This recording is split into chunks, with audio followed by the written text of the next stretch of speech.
When the drums fell silent. In the quiet community of Okpoga, Sundays were sacred.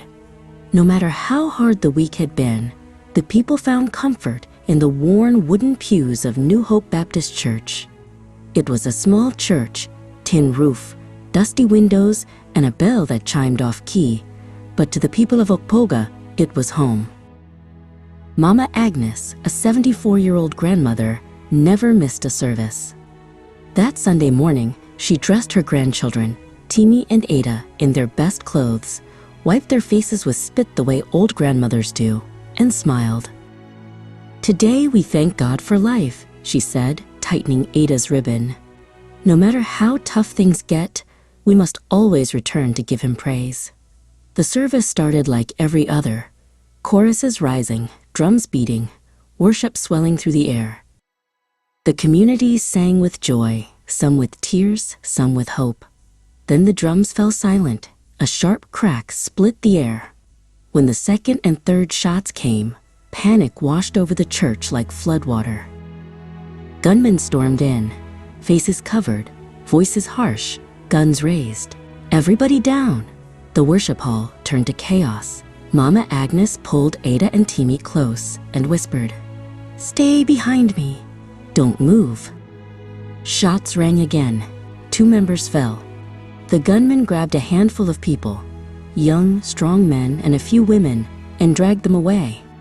Dust rose as their truck sped off, leaving silence, confusion, and grief behind. Mama Agnes felt her heart pound painfully. She saw blood on the floor, heard cries, and felt the weight of fear like a stone pressing on her chest. But she stood up, held her grandchildren by their hands, and walked toward the injured.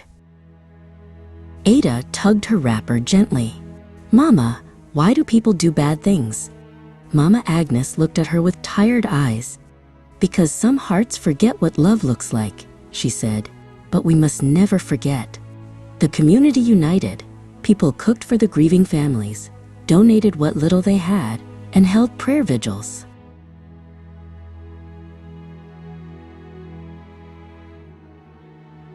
Mama Agnes visited every home that lost someone. Her voice was soft but steady as she prayed with them. One evening, Timmy asked, "Mama, will church ever be safe again?" Mama Agnes pulled him to her chest and replied, "Safety is built when we stand together. Evil grows when people stay silent. We will rebuild our church. We will teach your generation that hatred must never win."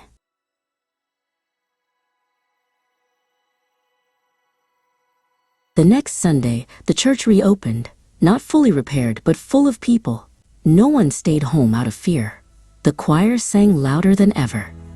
And Mama Agnes stood with her grandchildren, hands lifted, heart heavy but unbroken, because Okpoga had remembered something important. Even in the darkest moments, a community that stands together can never be defeated.